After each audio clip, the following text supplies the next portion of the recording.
IBC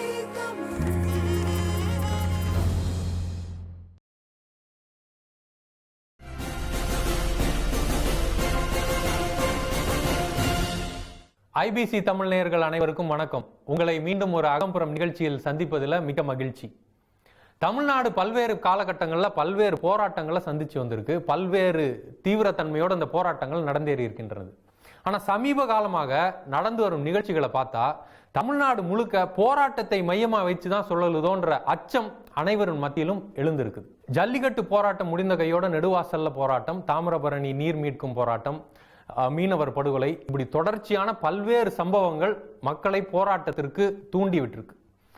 இவை அனைத்திற்கும் மைய காரணியாக அமைவது என்ன? இந்த போராட்டத்தை தூண்டி விடுவர்களுக்கு உள்நோக்கம் இருக்கின்றதா? இப்படி பல்வேறு கேள்விகள் நம் அனைவரின் மத்தியிலும் எழுந்திருக்கின்றது. இவை அனைத்தையும் விவாதிப்பதற்கு இன்றைய அகம்புறம் நிகழ்ச்சியில் நம்மோடு இரு விருந்தினர்கள் இணைந்திருக்கின்றார்கள். திராவிட கழகத்தை சேர்ந்த வழக்கறிஞர் அருள்மொழி அவர்கள் நம்மோடு இணைகிறார்கள். அவர்களை வரவேற்போம். வணக்கம். அவர்களோடு பூவுலகின் நண்பர்களை சேர்ந்த பொறியாளர் திரு சுந்தரராஜன் அவர்களும் நம்மோடு இணைகிறார். அவரையும் வரவேற்போம். திரு சுந்தரராஜன், உங்கள்கிட்ட இருந்து ஆரம்பிக்க விரும்புகிறேன். இந்த ஹைட்ரோ கார்பன் திட்டமானது இந்தியா முழுக்க 31 இடத்துல அனுமதி கிடைச்சிருக்கு. இதுல தமிழ்நாட்டில் நெடுவாசல்ல, காரைக்காலில் போராட்டங்கள் நடைபெற்று வருது. இதை தாண்டி வேற எந்த இடங்கள்ல பெரிய அளவுல போராட்டம் நடைபெறுது? தமிழ்நாட்டில் நடைபெற அளவுக்கு இந்த போராட்டமும் வேற எந்த மாநிலத்திலும் பெருசாக நடக்க ஆரம்பிக்கல. அதுதான் உண்மையான விஷயம். ஆனால் இது வந்து இன்ஸ்பயர் ஆகி மற்ற இடங்களில் சின்ன சின்ன அளவில் எதிர்ப்புகள் கிளம்பிட்டு இருக்குது. ஆனால் இந்த மாதிரி ஒரு வீரியமான ஒரு போராட்டம் வேற எந்த மாநிலத்திலையும் நடக்க ஆரம்பிக்கல. சில நாட்களில் நிச்சயமாக நடைபெறும். தமிழ்நாட்டில் ஏன் இந்த அளவுக்கு ஒரு வீரியமான ஒரு போராட்டம் நடக்குது அப்படின்னா, நாம் எல்லாரும் நினச்சிருக்கோம் ஏதோ நெடுவாசலுக்கான போராட்டம், ஜல்லிக்கட்டுக்கான போராட்டம், தாமிரபரணிக்கான போராட்டம் நினைச்சிட்டு இருக்கோம். ஒட்டும் கிடையவே கிடையாது. கடந்த 20 வருடங்களாக மத்திய அரசு தமிழகத்தை நோக்கி கொண்டு வரக்கூடிய அனைத்து அழிவு திட்டங்களுக்கும் எதிராக ஒரு பெரிய வெடிப்பு தான் அந்த போராட்டங்கள் எல்லாம். இது ஒன்று இல்லை, 2 இல்லை. அது கூடங்குளமாக இருக்கட்டும், கல்பாக்கமாகட்டும், மீத்தேன் ஆகட்டும், கெயிலாக இருக்கட்டும். கேரளாவில் கெயில் நெடுஞ்சாலை வழியாக போகுது. தமிழ்நாடுன்னு வந்துன்னா வயலுக்குள்ளே போடுறாங்க. கேரளாவில் பெரிங்கோமின் இடத்துக்கு அணு உலை போச்சுன்னா அடிச்சு துரத்துறாங்க. இங்கே கூடங்குளத்தில் போடுறாங்க. இங்கே நீங்கள் சொல்றது கேரளாவில் ஒரு மாதிரி இருக்குது, தமிழ்நாட்டில் ஒரு மாதிரி இருக்குன்ற போது தான் இதுக்கான உள்நோக்கம் எதுவும் மத்திய அரசுக்கு இருக்குன்றதை நீங்க சொல்ல வரீங்களா? அதாவது நிச்சயமாக மத்தியில் ஆளும் பாரதிய ஜனதா அரசோ அல்லது இன்னைக்கு எதிர்கட்சியாக இருக்கக்கூடிய காங்கிரஸோ தமிழகத்தில் ஆளுவதற்கான வாய்ப்புகளே கிடையாது.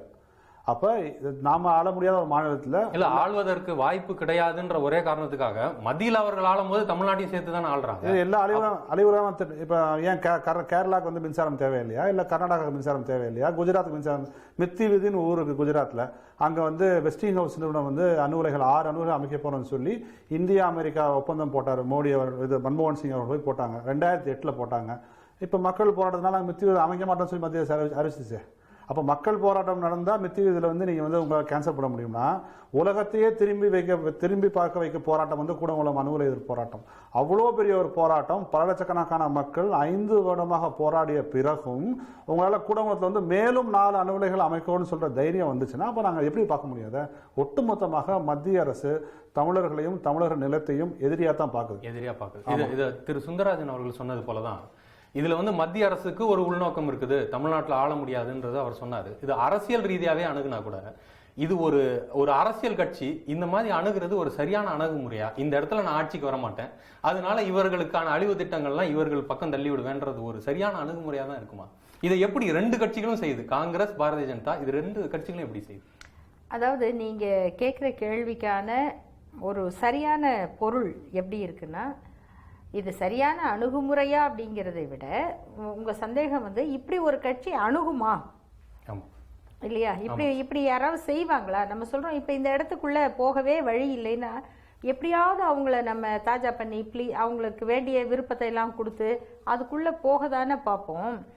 அதுக்கு நேர் எதிராக நடந்துக்கிறது ஒரு அரசியல் அறிவுடைமையா அப்படிங்கிற ஒரு கேள்வி இருக்கு.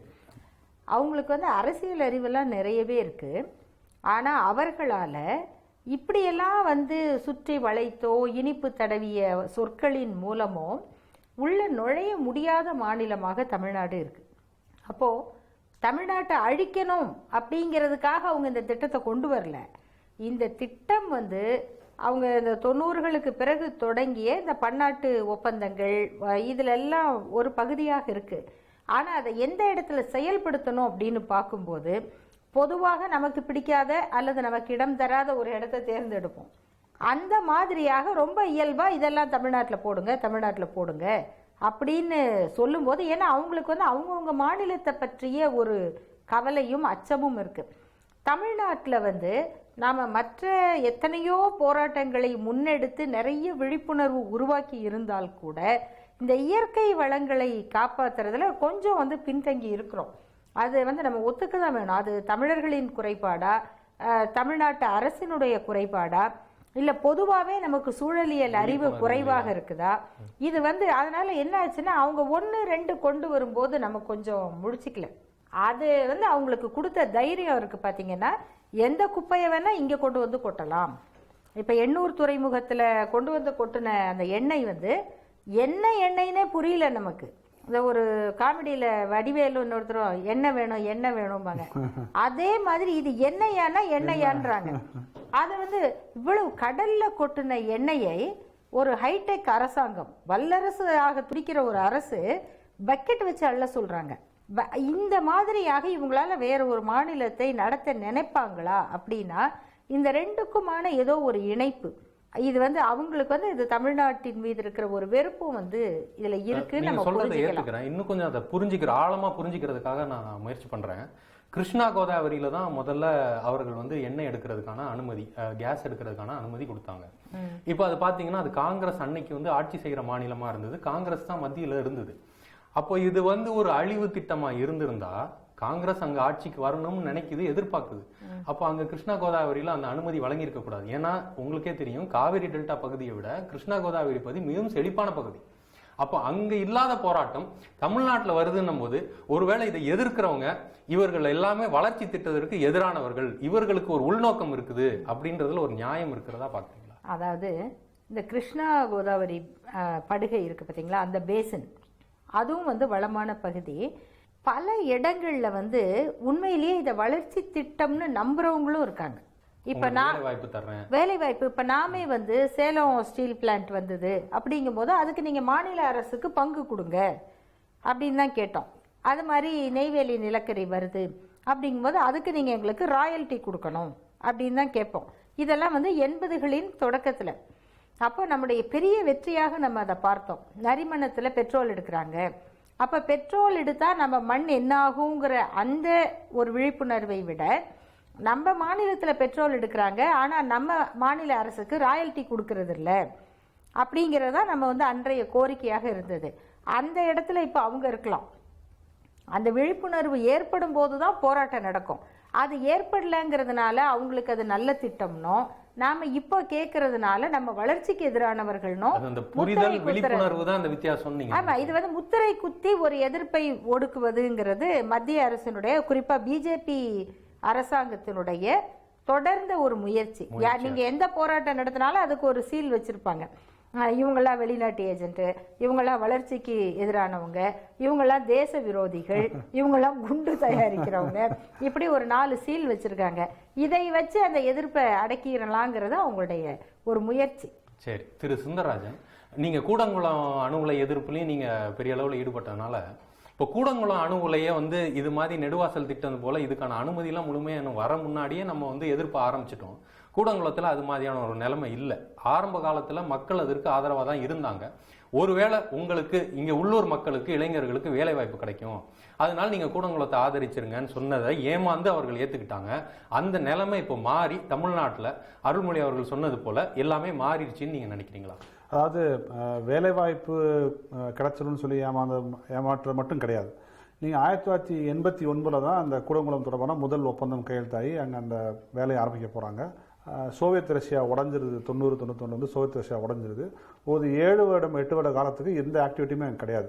ஏன்னா அந்த அக்ரிமெண்ட்டே செல்லுபடி ஆகாது. ஏன்னா அந்த நாடே உடஞ்சி போச்சு. அப்புறம் தேவகவுடா அவர்கள் வந்து திருப்பி வந்தப்போ, அங்கே போரிஸ் எல்சின் வந்தப்போ வந்து மறுபடியும் அந்த ஒப்பந்தம் புதுப்பிக்கப்பட்டு 97-98 தான் சப்ளிமெண்டரி அக்ரிமெண்ட் போட்டு அந்த வேலையை ஆரம்பிக்கிறாங்க. அப்போ அந்த 8 வருட காலம் போட வேண்டிய தேவையில்லை. 1998-2000 2001 தான் ஃபர்ஸ்ட் போர் ஆஃப் கான்கிரீட் நடக்குது. முதல் அந்த ஒரு விஷயம் சொல்லுவாங்க, அந்த பேஸ்மெண்ட் தோண்டி ஃபர்ஸ்ட் போர் ஆஃப் கான்கிரீட் பண்ணுவாங்க. அன்னைக்கு தான் மக்கள் வந்து எதிர்த்து தெரிவித்து தான் இருக்காங்க. ஆனால் அது வந்து ஒரு குறைந்த அளவு மக்கள் தான், நம்பர்ஸில் வந்து ரொம்ப குறைவு. என்ன காரணம்? அப்போ வந்து ஃபுகுஷிமா நடக்கலை. இன்னைக்கு 2011 ஃபுகுஷிமா நடந்ததை உங்களை போன்ற ஊடகங்கள் வந்து வீடு வீடாக போய் சேர்த்துட்டாங்க.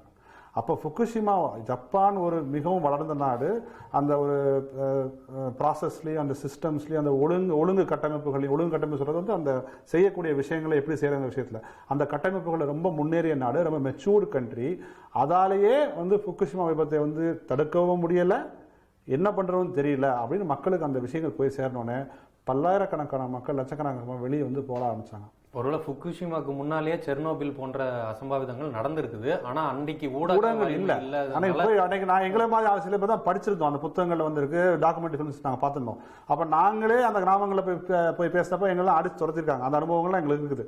இன்னைக்கு எந்தெந்த கிராமங்கள்லாம் விழிப்புணர்வு பெற்று போராட வர்றாங்களோ அந்த கிராமங்களில் உதயகுமார் அவர்கள் நாங்கள்லாம் போகும்போது எங்களெல்லாம் அடிச்சிருக்காங்க, துரத்திருக்காங்க, நீங்க எல்லாம் வெளியே போங்க அப்படின்னு சொல்லி தத்துக்காங்க. ஆனா இன்னைக்கு அதே மக்கள் வந்து அந்த விழிப்புணர்வு பெற்ற பிறகு ஒரு மிகப்பெரிய உலகமே திரும்பி பார்க்குற போராட்டம் வந்து நடத்த முடிஞ்சது. இன்னைக்கு நாம வந்து நீங்க அந்த கிருஷ்ணா கோதாவரி கேட்டீங்க, இப்போ அவங்க ஸ்டாப் பண்ணிட்டாங்க. கிருஷ்ணா கோதாவரி பேசின் வந்து ப்ராஃபிட்டபிளா இல்லைன்னு சொல்லி அந்த இதை ஸ்டாப் பண்ணிட்டாங்க.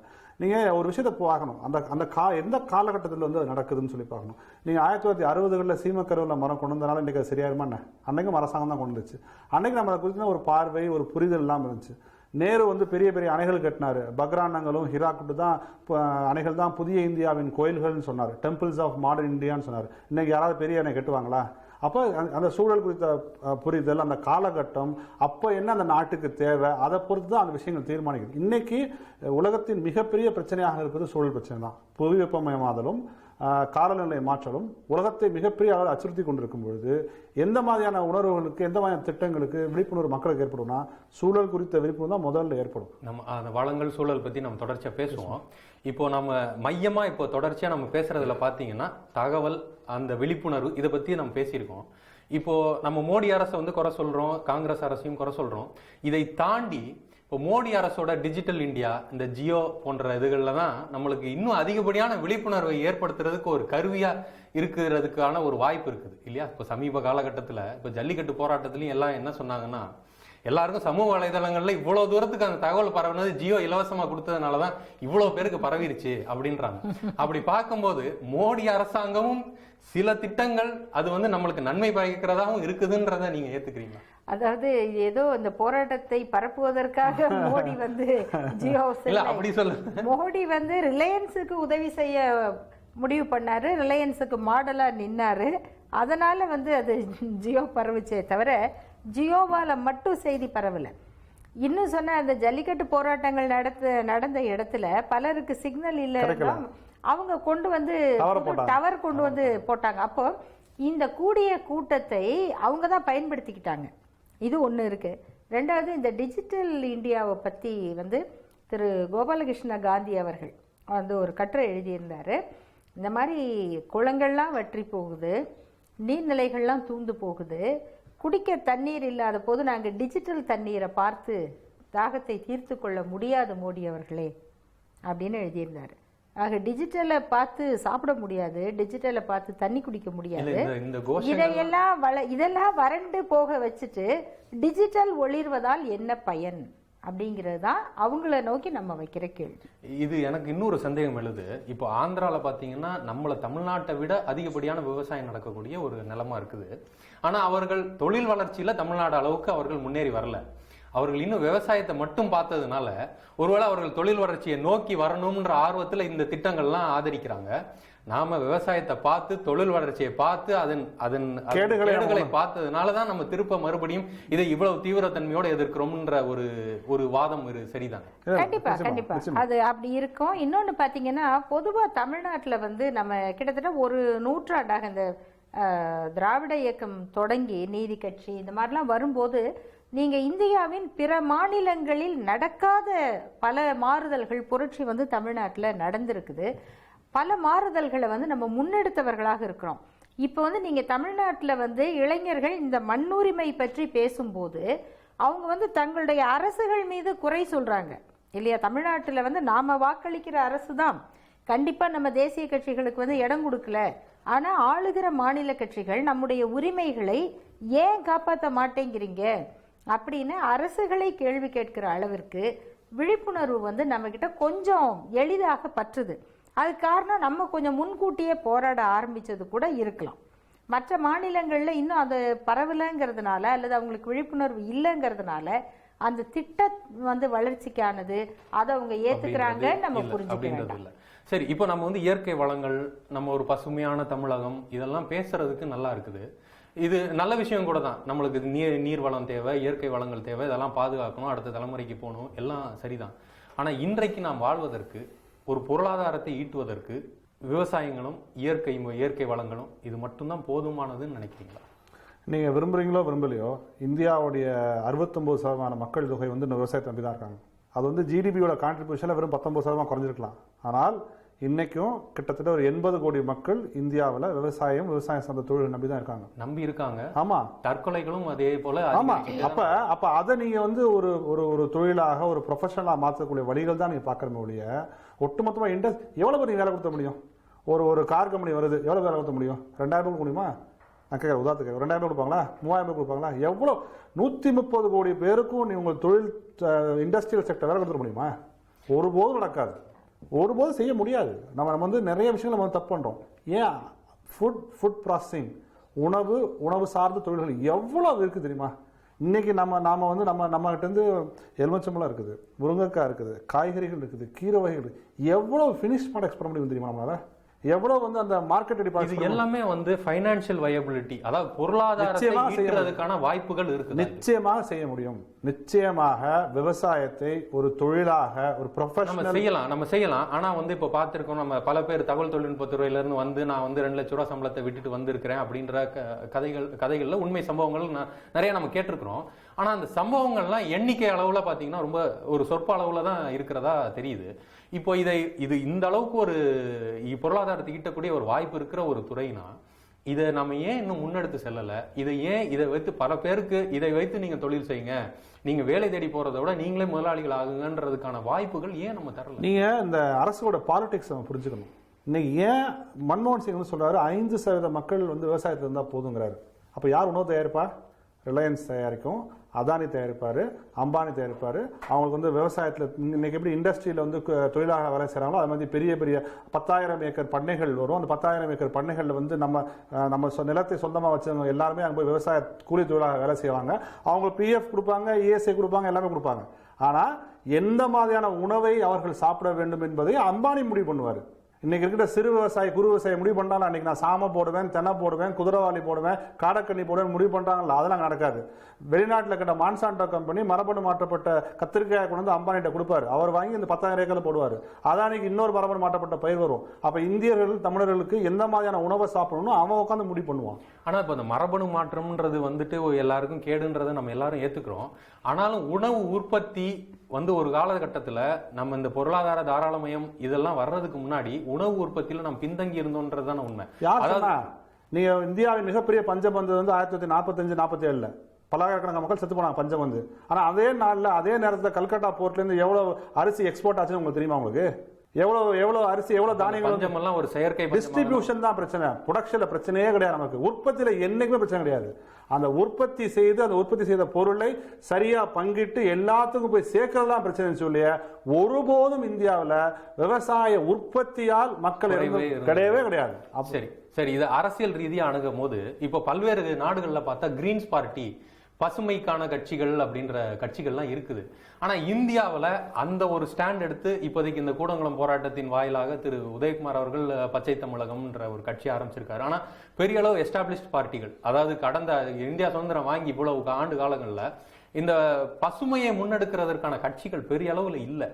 இப்போ இது வந்து என்ன காரணமா இருக்கும்?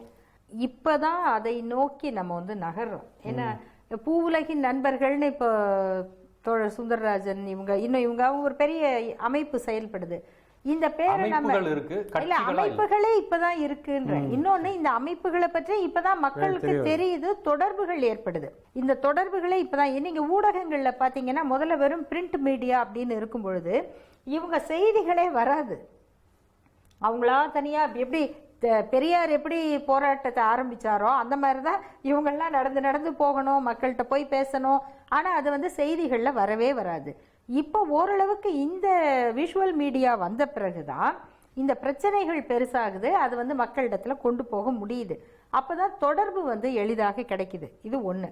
ரெண்டாவது நீங்க கேட்டீங்க இந்த விவசாயம் மட்டுமே போதுமா, அது வந்து அப்போ வறட்சி ஏற்படாதா, வளர்ச்சி, இதெல்லாம் வந்து ஒரு தனிப்பட்ட வளர்ச்சி அல்ல. இப்போ விவசாயம்ங்கிறது விவசாயத்தை மட்டுமே நம்ம தனியாக வளர்த்துற முடியுமா?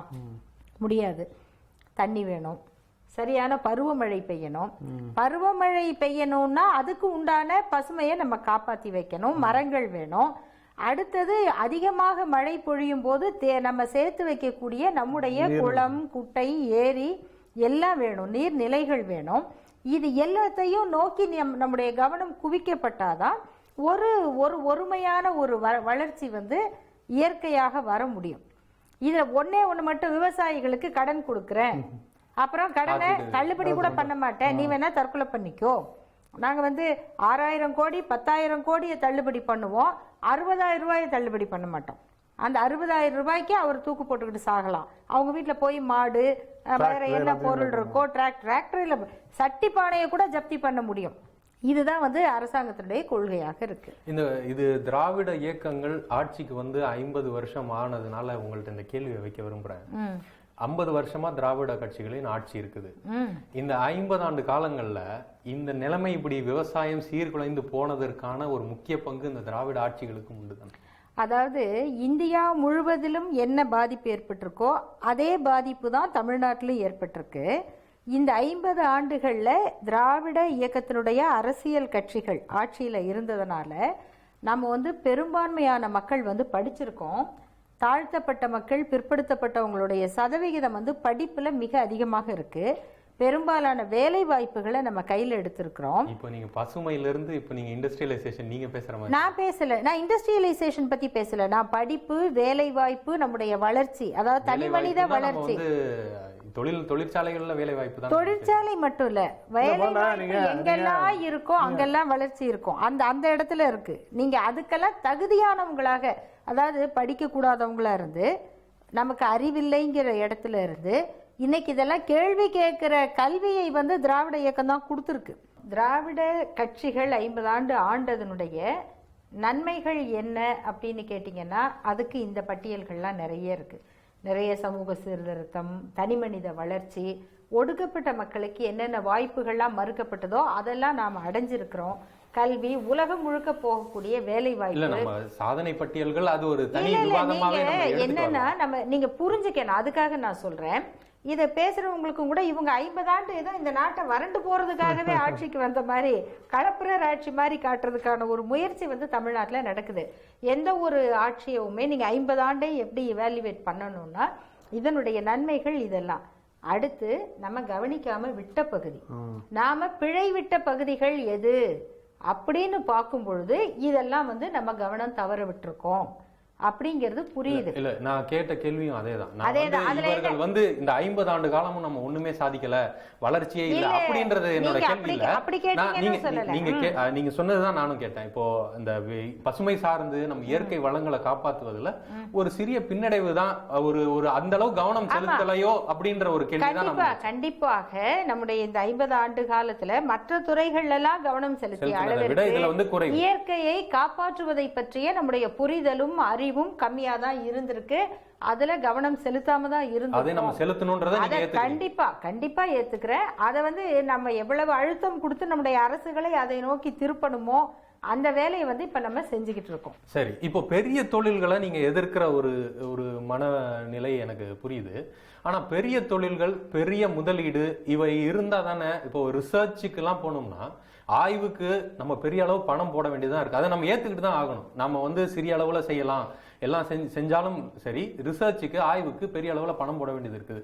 இந்த பணத்தை செலுத்துவது எல்லாமே அரசாங்கம் செலுத்துறதுன்னா திருப்ப மறுபடியும் பொது உடைமை தத்துவம், கம்யூனிஸ்ட் தத்துவத்துக்குள்ள போற நிலைமையா இருக்கும். ஆனா கம்யூனிஸ்ட் தத்துவம் பெருவாரியா வெற்றி பெறல, உலகம் முழுக்க அது வந்து இப்போ மங்கி கொண்டே தான் வருது. அப்போ ரிசர்ச் போன்றவற்றுக்கு காசு கொடுப்பது யார்? நீங்கள் ஒரு பெருநிறுவனம் செஞ்சு ஒரு ரிசர்ச்சு தமிழ்நாட்டு மக்களுக்கோ இந்திய மக்களுக்கோ எட்டக்கூடிய வகையில் வந்து சேர்ந்துக்கு நீங்கள் சொல்லுங்கள். நீங்கள் என்ன சொல்லலாம் கேட்குறாங்க. நீங்கள் சொல்கிற எல்லாத்தையும் ஒத்துக்கிறாங்க. நீங்கள் கேன்சருக்கு மருந்து கண்டுபிடிக்கிறான் பெரிய பெரிய நிறுவனங்கள் அமெரிக்கா, ஐரோப்பாவில். அவன் வந்து இந்தியாவில் வாழக்கூடிய மக்களை வந்து சோதனை எலிகளாக பயன்படுத்தி அந்த மருந்துங்க டெஸ்ட் பண்ணுறான். அதே மருந்து இந்தியாவில் பேட்டன்ட் வச்சுட்டு வந்து 1.25 லட்ச ரூபா ஒரு மருந்து வந்து விற்கிறான். அப்ப இல்ல, ஜெனரிக் நீங்க அது வெளிநாட்டு எக்ஸாம்பிள் நான் சொல்றேன். இது அமெரிக்கன் எல்லாமே அப்படிதான். இல்ல நீங்க சரி எல்லா நிறுவனங்களும் தொடர்ந்து சொல்லுங்க. இப்போ அமெரிக்க நிறுவனம் வந்து நம்ம ஊர்ல செய்யறத நம்மள வந்து சோதனை எலிகளா பயன்படுத்துறான். ஒருவேளை ஒரு பெருமுதலாளி தமிழ்நாட்டை சேர்ந்தவரா இருந்தாலும் சரி, இல்ல இந்தியாவுல எந்த பகுதியை சேர்ந்தவளா இருந்தாலும் சரி, அவர் ஒரு முதலீடு செஞ்சு ஆய்வு செஞ்சு அப்போ அவர் அது மூலமா நன்மை கிடைக்கிறதுக்கான வாய்ப்பு. நீங்க ஒண்ணு சொல்லுங்க, பெருமுதலாளிகள் மக்கள் இல்ல இது வரைக்கும் இல்லாம இருந்திருக்கலாம், வாய்ப்பு இருக்கு. இருக்காது. எப்படி இருக்க முடியும்? அவங்க மோட்டிவ் எல்லாம் வேற மோட்டிவ் இல்ல. இன்னொன்னு இதுவரைக்கும் அப்படி மேற்கொள்ளப்பட்ட ஆய்வுகள்லாம் வந்து நம்மளுடைய மண்ணை பாலைவனமாக்குற முயற்சியில தான் போய் இறங்கி இருக்கு. நீங்க வந்து விண்வெளி ஆராய்ச்சி பண்றீங்க, செவ்வாய் கிரகத்துக்கு ஆள் பிடிக்கிறீங்க, அதெல்லாம் பண்ணுங்க, அதெல்லாம் பெரிய ப்ராஜெக்ட், அதெல்லாம் பண்ணுங்க.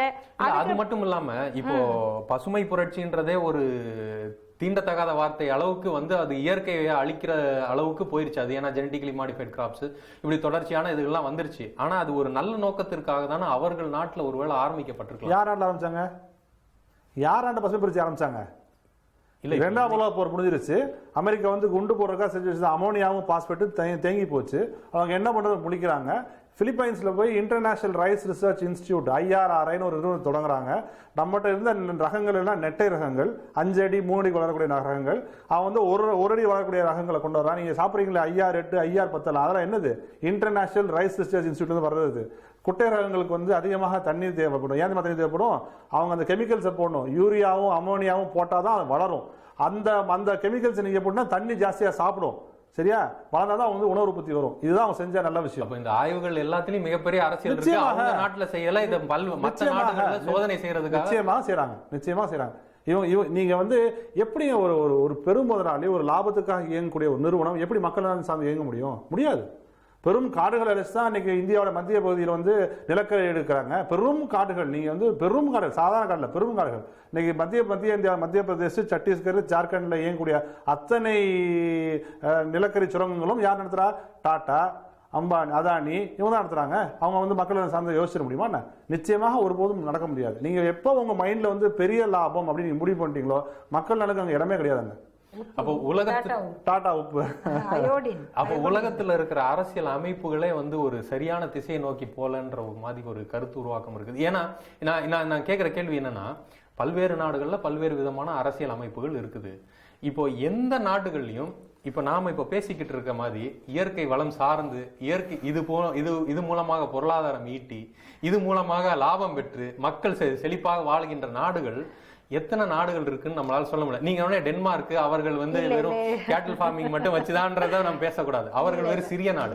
இந்த பெரிய அரசியல் அமைப்புகள்ல பார்த்து நம்ம அப்படி ஏதாவது சக்சஸ்ஃபுல்லான நாடுகள் இருக்குதா, வெற்றிகரமான நாடு? இல்ல, நம்ம என்ன புரிஞ்சுக்கணும்னா, WTO வந்த பிறகு வேர்ல்டு ட்ரேட் ஆர்கனைசேஷன் தான் எல்லா நாட்டு அரசாங்கங்களையும் இன்னைக்கு கட்டுப்படுத்துவதாக இருக்கு. இந்த WTOல கையெழுத்து போட்ட அத்தனை நாடுகளும் அந்த ஒப்பந்தங்களை அரசாங்கங்கள் மூலமாக நிறைவேற்ற கடமைப்பட்டவை. இதுல ஒரே ஒரு வித்தியாசம் என்ன? இந்தியாவை போன்ற வளரும் நாடுகளுக்கும் அவங்க மக்களுடைய வாழ்க்கை தரத்தையும் உயிரையும் பாதுகாக்கணும் அப்படிங்கிறதுல ஆஸ்திரேலியாவுக்கோ இங்கிலாந்துக்கோ அமெரிக்காவுக்கோ அக்கறை இருக்கு. ஆனா நம்ம நாட்டில் அரசு பொறுப்பை ஏற்கிறவர்கள் மக்களுடைய உடல் நலத்துக்கு நம்ம பொறுப்பானவர்கள்ங்கிற எண்ணத்தோட செயல்படுறது இல்லை. அந்த வளர்ந்த நாடுகளுடைய நிலை வாழ்க்கை தரம் ஏன் அப்படி இருக்கு? அமெரிக்காவில் அவ்வளவு எண்ணெய் இருக்கு, ஏன் அவங்க போய் சவுதி அரேபியாவில் எண்ணெய் எடுக்கிறாங்க?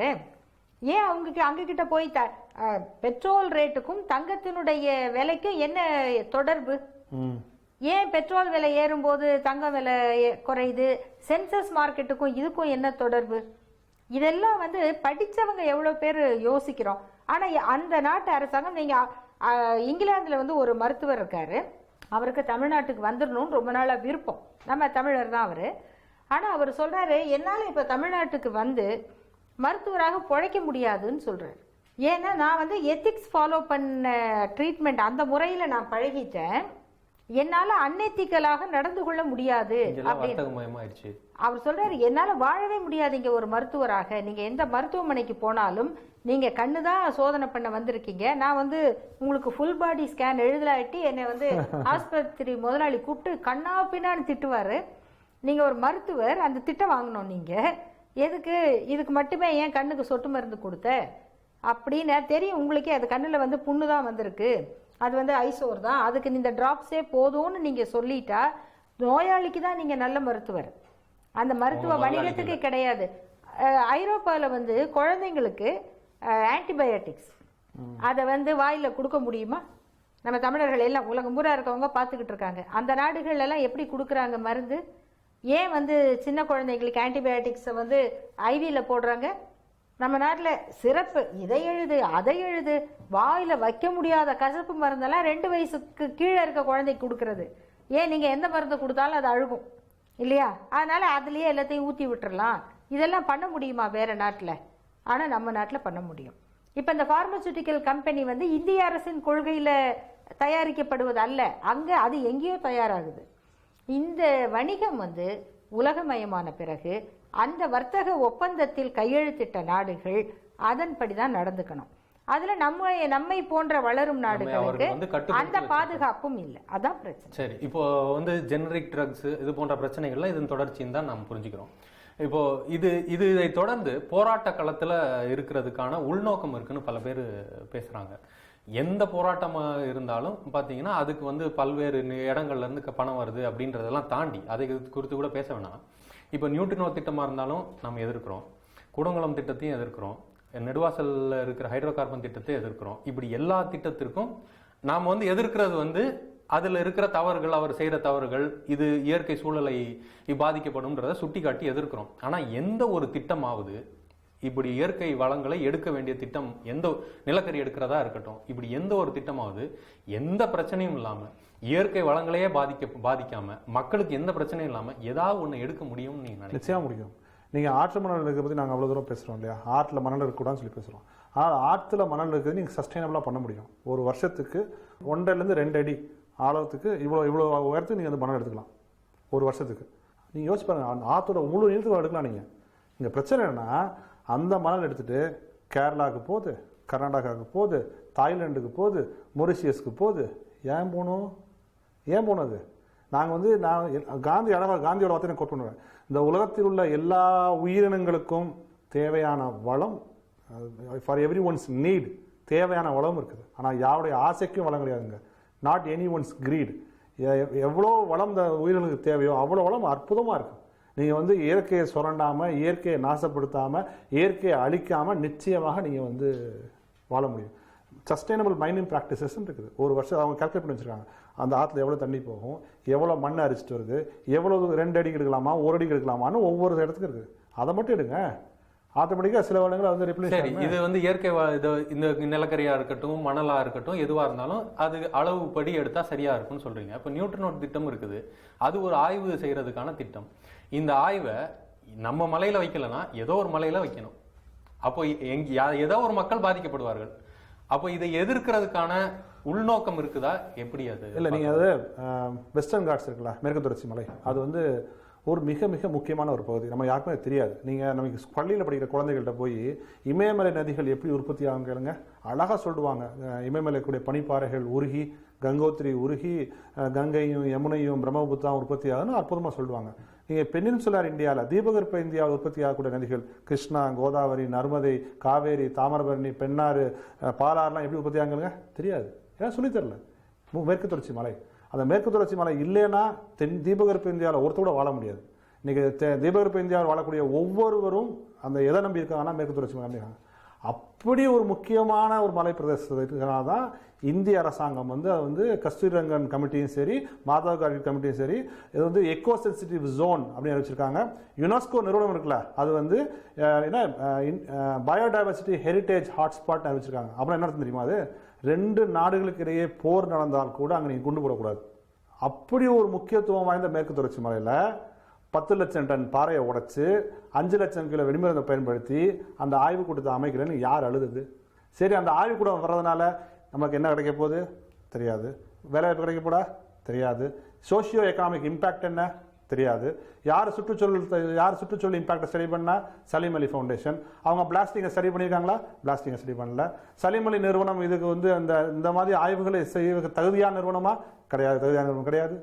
அப்போ இவ்வளோத்தையும் நீங்கள் வச்சுக்கிட்டு நீங்கள் யார் என்ன கேட்டால் நீங்கள் மெட்ரோ ட்ரெயின் போட்டீங்க, நாங்கள் யாரும் எதிர்த்தோமா? சென்னை முழுக்க நீங்கள் மெட்ரோ ட்ரெயின் போடுறீங்க, நாங்கள் யாரும் எதிர்த்தோமா? மெட்ரோ ட்ரெயின் கூடாது, பூமியை பிறந்துட்டு போது நாங்கள் எதிர்த்தோமா? கிடையாதுல்ல. நாங்கள் வந்து மெட்ரோ ட்ரெயின் இன்னும் எக்ஸ்டெண்ட் பண்ணுங்க, பொது போக்குவரத்து அதிகப்படுத்துங்க, காரை குறைங்க தான் நாங்கள் சொல்கிறோம். நாங்கள் எல்லாத்தையும் என்னமோ எல்லா திட்டத்தையும் நாங்கள் எடுத்துட்டு இருக்கிறதே எங்களுக்கு வேலையாகவும் எங்களுக்கு ஒரு குற்றச்சாட்டு வைக்கிறாங்க. அதாவது சொமாலியா தவிர எல்லா நாட்டிலேருந்து எங்களுக்கு பணம் வரதா சொல்கிறாங்க. ஒரு அடிப்படையாக கேள்வி கேட்கணும். கூடங்குளம் போட்ட மட்டும் எடுத்துக்குவோம். 349 வழக்கு 2,49,000 மீது போட்டாங்க. சரியா? அந்த 349 வழக்குலையும் ஒரு வழக்கு கூட எங்களுக்கு அந்நிய நாட்டிலேருந்து பணம் வரதா வழக்கு கிடையாது. அப்போ குற்றச்சாட்டு மட்டும் வைக்கிறீங்கல்ல. ஆனா சில தன்னார்வ தொண்டு நிறுவனங்களை அவர்கள் வந்து தடை செஞ்சாங்க. இந்த கூடங்குளம் யாரு எங்க டெல்லியில இந்தியாவிலேயே வந்து வெளிநாட்டில இருந்து அதிகமாக பணம் வரக்கூடிய நிறுவனங்கள்ல ஒண்ணு ஆர்எஸ்எஸ். அதுக்கான கணக்கு வழக்கெல்லாம் யாரும் கேட்கறது கிடையாது. இல்ல முதல்ல எனக்கு ஒரு கேள்வி. அவர்கள் சொல்றது என்ன, காசு வர்றது தப்பு இல்ல, அது நீங்க செயல்படுத்துற விதம் வந்து வெறுப்பு பிரச்சாரத்துக்கு பயன்படுத்தினா வெறுப்பு பிரச்சாரத்துக்கு பயன்படுத்தலாம், இல்ல அங்கங்க அவங்களே குண்டு வச்சு எடுக்கிறது பயன்படுத்தலாம், எதுக்குன்னா பயன்படுத்தலாம். அதை பத்தி ஒன்றும் பிரச்சனை கிடையாது. நான் ஒரு கேள்வி கேட்கிறேன். ஏன் அமெரிக்கா எங்களை போன்றவர்கள் பணம் தரணும் சொல்லுங்க. இப்போ யுனெஸ்கோ நிறுவனங்கள் போன்றவை ஏன் வந்து நம்மளுடைய வெஸ்டர்ன் காட்ஸ் வந்து பாதுகாக்கப்பட்ட பகுதியை அறிவிக்கணும்? அவர்களுக்கும் என்ன உள்நோக்கம் இருக்குது? வெஸ்டர்ன் காட்ஸ் இல்ல, அது வந்து ஒரு சர்டிஃபைங் பாடி. அது யுனெஸ்கோ நிறுவனம் வந்து ஒரு உலகம் முழுவதும் ஒரு கல்ச்சரல் தாஜ்மஹால் அறிவிச்சிருக்காங்க. யுனெஸ்கோவா இருக்கட்டும், எல்லாரும் என்ன சொல்றதுன்னா ஐநானா அமெரிக்கா இல்ல தாஜ்மஹால் அது போன்ற ஒரு இல்லங்க. யுனெஸ்கோ தாஜ்மஹால் அறிவிச்சிருக்காங்க, மகாபலிபுரம் கேவ்ஸ் அறிவிச்சிருக்காங்க. இந்த மாதிரி பாதுகாக்கப்பட வேண்டிய பகுதின்னு சொல்லி அவங்க அறிவிக்கிறாங்க. அது வந்து இன்டர்நேஷனல் ஸ்டாண்டர்ட். அது இந்திய அரசாங்கத்தை சேர்ந்தவர்கள் என்ன சொல்றாங்கன்னா, ஐநாவை இயக்குவது அமெரிக்கா, அப்போ இவர்கள் சிலவற்றை பாதுகாக்க வேண்டிய பகுதின்னு அறிவிக்கிறது அவர்களுக்கான உள்நோக்கம் இருக்குது. மகாபலிபுரத்தை பாதுகாப்பு என்ன உள்நோக்கம் முடியும்? இல்ல ஒரு எல்லாத்தையும் எக்ஸாம்பிள் தாஜ்மஹால் வந்து அதோடைய பாரம்பரியம், அதோடைய கட்டிடக்கலை, பல்வேறு விஷயங்களை பார்த்தா செய்யறாங்க. அது வெறும் கட்டிடங்கள் மட்டும் கிடையாது, பல்வேறு இடங்களை பத்தி வந்து இப்ப நம்ம வந்து WTOவை பத்தி விமர்சனங்கள் வைக்கிறோம். அப்போ WTO வந்து ஒரு பன்னாட்டு ஒரு அமைப்பு தான், அது ஒரு சர்வதேச அமைப்புன்றதை ஏற்றுக்கலாம். யுனெஸ்கோ ஒரு சர்வதேச அமைப்பு. அப்போ WTOக்கு உள்நோக்கம் இருக்கிறது போல யுனெஸ்கோவுக்கும் உள்நோக்கம் இல்லை அப்படின்றது எப்படி? இல்ல என்ன உள்நோக்கம் சொல்லுங்க.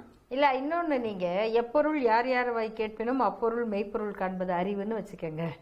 யுனெஸ்கோ சர்டிபிகேட் கொடுத்ததுனாலதான் இந்த மலை சிறந்த மலை சொல்லல. ஏற்கனவே எல்லா யுனெஸ்கோ பார்க்காத பல இயற்கை வளங்கள் இந்த நாட்டுல இருக்கு. இது வந்து கூடுதலாக யுனெஸ்கோவும் சர்டிபிகேட் கொடுத்த இடம்னு நம்ம சொல்றோமே தவிர, அது கொடுத்ததுனாலதான் இந்த மலையை பற்றிய அறிவு நமக்கு இருக்கா? இல்லாட்டி மலையில அருவி வர்றது இல்லையா? நம்ம யுனெஸ்கோ வந்து 50 அப்புறம் இல்ல நம்ம இதுல வந்து இல்ல. நான் ஏன் யுனெஸ்கோ சொன்னா, சுந்தரராஜனும் அருள்மொழி அக்கா சொன்னா நீங்க கேட்க மாட்டீங்கப்பா. யுனெஸ்கோ சொல்லிக்குவா நாங்க சொல்றோம், வேற ஒன்றும் சொல்ல. அதுதான் அதுலதான் நம்ம ஒரு சின்ன தவறு செய்யறோமோன்ற ஒரு அச்சம், அதை தெளிவுபடுத்துகிறது தான் கேட்கிறேன்.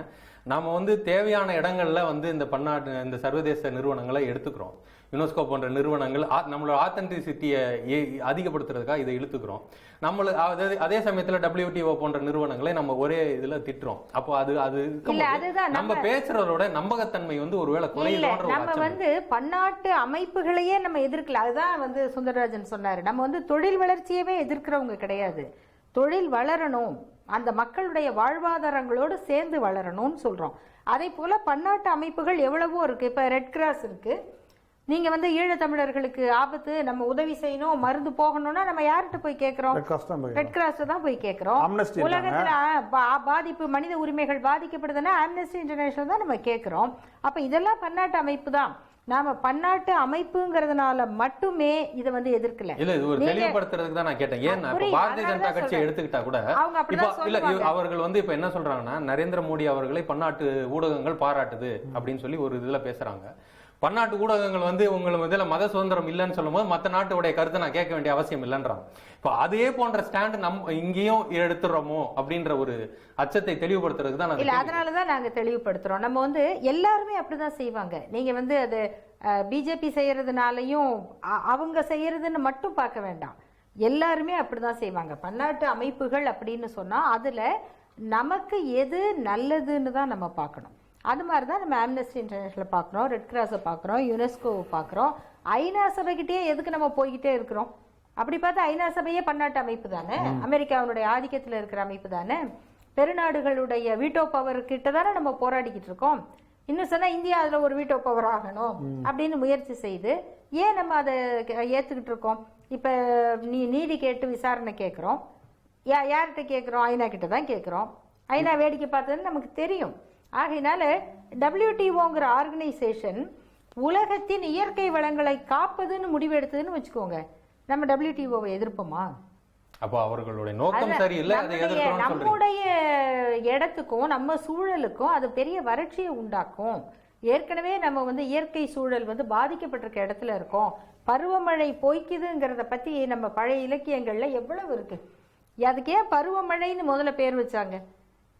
இதெல்லாம் இருக்கு இல்லையா? சரியான பருவத்தில் பெய்யணும். அப்ப பருவம் தப்புதுன்னு சொன்னா சூழல் மாறுது. அப்ப உலகின் அச்சு மாறுதுன்னா எவ்வளவு கவலைப்படக்கூடியது. அதை பற்றி தான் நம்ம வச்சு இதை கேட்கிறோமே தவிர வெறும் பன்னாட்டு அமைப்பு என்றால் நமக்கு எதிரானது அப்படி அல்ல. இப்ப ஐநா சபையை பத்தி பேசணும். இப்போ இலங்கையில மனித உரிமைகள் ஆணையம் வந்து ஒரு தொடர்ச்சியா வருஷம் வருஷம் அமெரிக்கா ஒரு தீர்மானத்தை வந்து ஹியூமன் ரிசோர்ஸ் கவுன்சில்ல கொண்டு வந்தாங்க.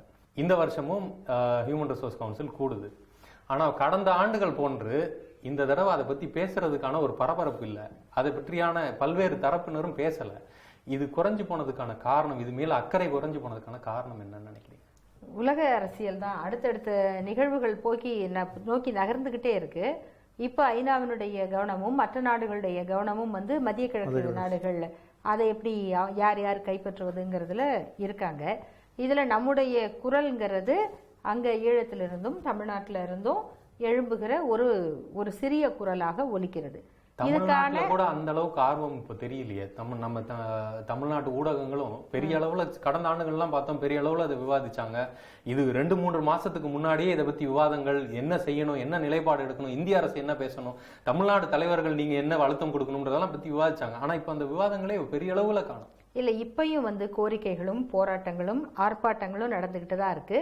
ஊடகங்கள் வந்து எதை விவாதிப்பது எதை விவாதிக்க கூடாதுங்கிறத ஊடகத்தினுடைய தலைமைகளும் கொள்கைகளும் தான் முடிவு பண்றாங்க. ஆகையினால ஊடகங்கள் விவாதிக்கலங்கிறதுனாலேயே அதுக்கான முக்கியத்துவத்தை நாம குறைச்சிட்டோம் அப்படின்னு எடுத்துக்க வேண்டியதில்லை. ஒரே நாள்ல நீங்க செய்தித்தாள்ல பார்க்கிற நம்முடைய மனம் அதிர்ந்து போகிற செய்திகள் பலவற்றை ஊடகங்கள் விவாதிக்காது. எதை பெருசாக்கணும்னு நினைக்கிறாங்களோ அதுக்கு வந்து அவங்க கவனத்தை கண்டிப்பா அது எப்படி இல்லாம போகும்.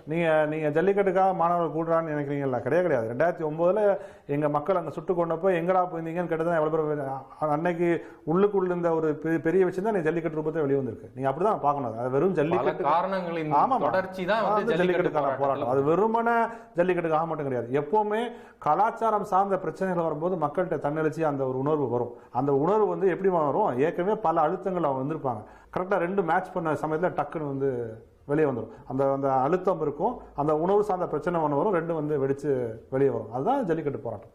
நிச்சயமா அப்படிதான் வந்து பார்க்கணும். சரி, பல்வேறு விஷயங்களை நம்ம இயற்கை சார்ந்து நம்ம சுற்றுச்சூழல் காப்பாற்றுவது பற்றி நம்ம விவாதிச்சோம். இறுதி கட்டமா உங்களோட பார்வையில நம்மளுடைய போராட்டம் சரியான திசை நோக்கி போய் கொண்டிருக்குதா? இதுல என்ன மாற்றங்கள் ஏற்படுத்தணும் நீங்க நினைக்கிறீங்க இது முழுமையான வெற்றி அடைவதற்கு? எனக்கு தெரிஞ்சு இப்போ தம்பி சுந்தரராஜனோ மற்ற அமைப்புகள், இவர்களை போன்ற அமைப்புகள், நான் வந்து பேர் அவர் இருக்கிறதுனால பேர் சொல்றேன், பல்வேறு அமைப்புகள் அதை நோக்கி போராடிக்கிட்டு இருக்காங்க. அந்த போராட்டம் சரியா தான் போய்கிட்டு இருக்கு. நான் வந்து ஒரு ஆர்வலர் அப்படிங்கிற இடத்துல இருந்து, ஏன்னா நான் இப்போ அதில் வந்து நான் ஒரு ஆக்டிவிஸ்டாக போனதில்லை, ஆனால் என்னுடைய கருத்து முழுக்க அதற்கு ஆதரவானது. இன்னும் பல தளங்களில் தமிழர்கள் வந்து நம்முடைய மொழி சார்ந்த, இனம் சார்ந்த, நம்முடைய இயற்கை வளம் சார்ந்த செய்திகளை அறிவியல் பூர்வமாக தொகுக்க கற்றுக்கணும். அதை அறிவியல் பூர்வமாக சிந்திக்க கற்றுக்கணும்.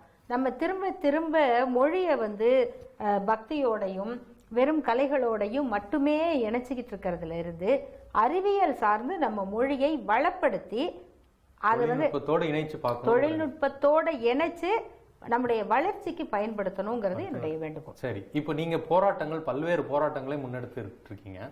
வெறும் போராட்டக்காரனாக மட்டும் இருக்கிறது சரியாதான் அமையும் நினைக்கிறீங்களா? இல்ல ஏதாவது இதுல மாற்றங்களை செய்து இதுல வந்து ஒரு ரிசல்ட் ஓரியன்டா இதற்கு வந்து ஒரு தீர்வு, நம்ம இப்போ ஜல்லிக்கட்டுக்கு போராடணும், ஒரு தீர்வு கிடைச்சது, அது ஒரு சாதாரணமான தீர்வு கிடைக்கிறதுக்கான வாய்ப்பு இருக்குது. ஆனா இப்போ ஹைட்ரோ கார்பன் திட்டம் போன்றவற்றில் நம்மளுக்கு ஒரு கிளியர் கட்டான தீர்வு கிடைக்கிறதுக்கு வாய்ப்பு இல்லை. நெடுவாசல்ல கைவிடுவாங்க, இன்னொரு பக்கத்துல இன்னொரு ஊர்ல அவர்கள் திருப்ப அதை செயல்படுத்தலாம். நியூட்ரினோ திட்டம் போன்று பல்வேறு திட்டங்களை கொண்டு வரலாம். அப்போ இதுக்கு வந்து ரிசல்ட் ஓரியன்டா நம்ம போனோம்னா இந்த போராட்ட களம் எப்படி மாறணும்னு நீங்க நினைக்கிறீங்க? அதாவது 2011க்கு முன்னாடி தமிழகத்தில் வந்து தமிழகத்தோட மெயின் ஸ்ட்ரீமில் அல்லது தமிழகத்தோட முக்கிய அரசியல் கட்சிகள் சூழல் குறித்தெல்லாம் பேசினது கிடையாது. அது அதிமுக இருக்கலாம், திமுக இருக்கலாம், காங்கிரஸாக இருக்கலாம். காங்கிரஸ் பாஜக விட்டுருவோம். அதிமுக திமுக போன்ற பெரிய கட்சிகள் வந்து சூழல் குறித்த விஷயங்களில் பேசினதாக எங்களுக்கு தெரியல. 2011 கூடங்குளம் போராட்டம் உண்மையிலே ஒரு மதர் ஆஃப் ஆல் ஸ்ட்ரகிள்ஸ்ன்னு நம்ம சொல்லலாம். இன்றைக்கி நெடுவாசல் போராட்டம், ஜல்லிக்கட்டு போராட்டம், அன்றைக்கி நெடுவாசலில் பார்த்தீங்கன்னா தூக்குகயிறு மாட்டிட்டு நிற்கிறாங்க. அதெல்லாம் எது ஒரு இன்ஸ்பிரேஷன் பார்த்தீங்கன்னா கூடங்குளம் போடுறாங்க. மண்ணில் இறங்கி நின்னாங்க மக்கள், கடலுக்குள்ளே இறங்கி நின்னாங்க, பல்வேறு கல்லறைகளை போய் ஒப்பாரி வச்சாங்க. அந்த இன்ஸ்பிரேஷன் தான் இந்த நெடுவாசல் மக்கள் போராடுறாங்க, மீத்தேன் போராடுறாங்க, கெயில் போராடுறாங்க, பல்வேறு போராட்டங்கள் வந்திருக்கு.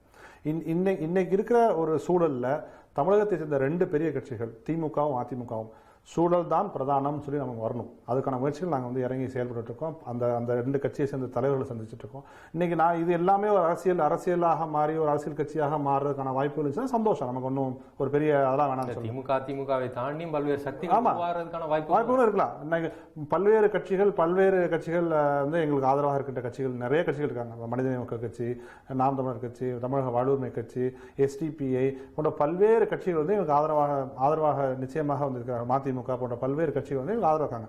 இப்ப இது எல்லாவற்றையும் தவிர, நான் சொன்ன திமுக அதிமுக மற்ற கட்சிகள்லாம் தவிர இன்னொரு பொலிட்டிக்கல் ஃபோர்ஸ் கூட வரலாம். அதை நாம காலம் தான் அது தீர்மானிக்கும்.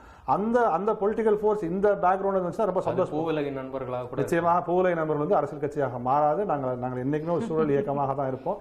அது நான் உறுதியாக தான் இருக்கோம். நாங்கள் செய்கின்ற வேலைகளை அரசியல் கட்சிகள்கிட்ட போய் சேர்க்கறதா எங்கள் வேலை நினைக்கிறோம். அதான் ரொம்ப சிம்பிளான விஷயம். நாங்கள் செய்கிற வேலையை யாராவது எடுத்துக்கிட்டு அவங்க பொலிட்டிக்கலாக வராங்கன்னா ரொம்ப சந்தோஷப்படுவோம். அதோட பெரிய மகிழ்ச்சிகரமாக என்ன இருக்க முடியும்? நாங்கள் ஒரு இயக்கமாக இருந்து பேசக்கூடிய விஷயத்தை ஒரு அரசியல் கட்சி பேசுச்சுன்னா அதை விட ஒரு மகிழ்ச்சி எங்களுக்கு என்ன கிடைக்க முடியும்? நிச்சயமாக அதை நோக்கி தான் நாங்கள் செயல்படுவோம். சரி, உங்களுக்கு பல்வேறு அலுவல்கள் மத்தியிலும் பல்வேறு கேள்விகளுக்கு பல்வேறு தலைப்புகளில் பேசுறதுக்கு உங்கள் நேரத்தை ஒதுக்கி தந்தமைக்கு IBC தமிழ் நேயர்கள் சார்பாக நன்றி.